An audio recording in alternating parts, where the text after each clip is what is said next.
playing in, you ready for this game tomorrow? Or is that too early? I mean, time will tell. Hopefully, hopefully we're ready. But I think these guys done a great job. They paid attention and worked hard. So yeah, we're ready. How much pressure you're getting from the big guy? Which big guy? There's like 10 of them.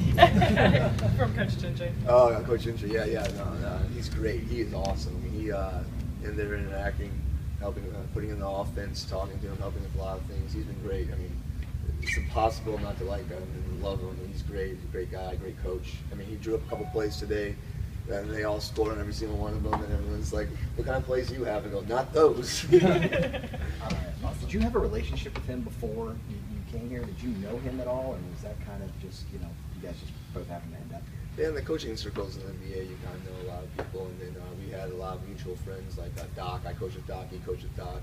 I coached with the Warriors, he coached with the Warriors. We had a lot of mutual people, and knew him, knew me, and talked about to each other about it, both of us to each other. And and then we knew each other. He played the Clippers on the Golden State. I talked to him and stuff. He's great.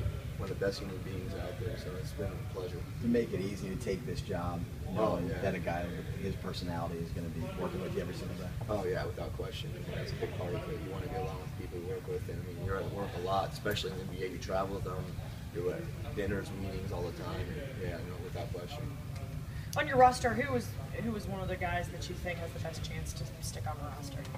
I mean, Seth Curry. I don't want to single pick guys out like that, but because I don't want anyone off. But Larry Drew, Seth Curry, they stood out.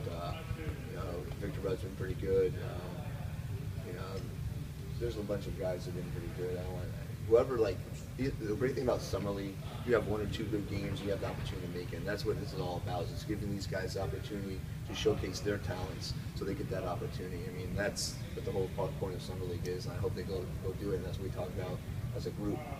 How long is the learning curve for some of these guys learning this defense? I know it can be a bit complicated. They've never done this before.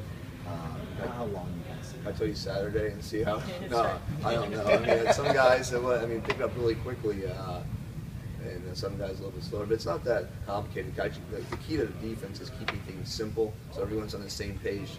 If everyone's confused and not on the same page, and that's what leads to giving up baskets. So if everyone knows and on the same page, it'd be fine. I think they are right now. It's like the Saints defense, they're simplifying it. Is there something they can show in Summer League games that maybe you can in D-League or overseas or private workouts? No, I mean, one thing these guys show that they can score, do have an NBA skill, whatever that might be. It could be rebounding and shot blocking, it could be making threes, it could be creating and getting assists. Whatever it is, you need an NBA defined skill. And I think Summer Leagues is another venue to do that in.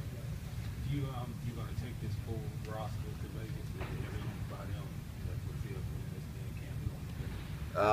camp? Everyone who's here today is going to Vegas, yeah. So, but we'll go there and roll the dice and see what happens. I mean, I don't mean literally roll the dice in Vegas. It's that. We're gonna on the court. They better not be at the craps table.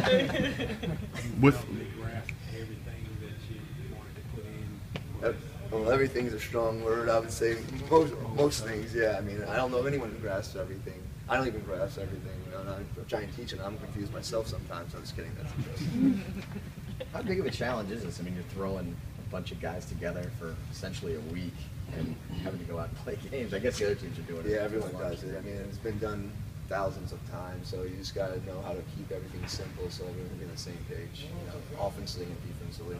And hopefully we've done that. We'll find out. And, on Sunday you might think I'm the worst guy ever. So. How do you like this tournament format? I know it's like the third year.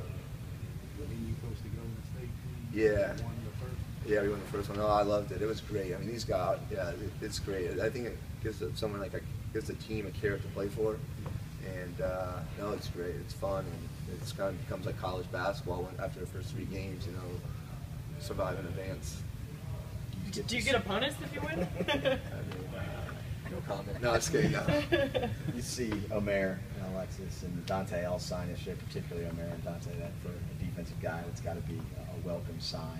What do you think they kind of bring to this team from what you saw last year? Oh yeah, those guys are great. Size and length and intelligence. with Omer and Alexei, and then Dante's very versatile.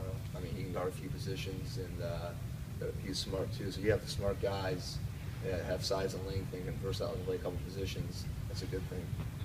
Well, yeah, when Alvin talks about, he comes in as an offensive coach, and the first thing he's always saying is, get better defensively. How much, I don't know if pressure's the right word, but a mandate is that put on you, and how much you're looking forward to that challenge of molding that defense? Yeah, I mean, I love it. I'm looking forward to it. I mean, I don't feel the pressure. I'm telling you, pressure is when you work at Arby's and you run out of roast beef during our lunch rush. So that's pressure. This is basketball. You're fine. I mean, it's just like, work hard, good things happen. You don't work hard, good things don't happen. This is pretty simple. You talked about Dante, and Coach said the same thing about him being able to guard different positions. Is that a rarity these days in the NBA, or every good team has some guys that can do that? Every good team has guys that can do that. I mean, Golden State was like the epitome of that. They're bringing Sean Livingston, Harrison Barnes, Andre Iguodala, Draymond Green, Klay Thompson. I mean, all those guys can guard 1 through 5 pretty much. Have you already started looking at this from like how big of an impact on you made in the post? Oh yeah, definitely. Yeah, I watched that a while ago. I mean, he's great. I know a lot of people who've coached Omer. I mean, Tibbs, one of my best friends. He coached him, and Ron Adams, and they speak really highly of him. They love him. And Scalabrine was with him, and he loves him. They think he's great. And watched a lot of film. And he's good. He's really good. I think he'll have a great year for us. He would be someone who kind of understands basketball a little more, to appreciate sort of what he does, because so much of it's off the ball and so much of it's defensively.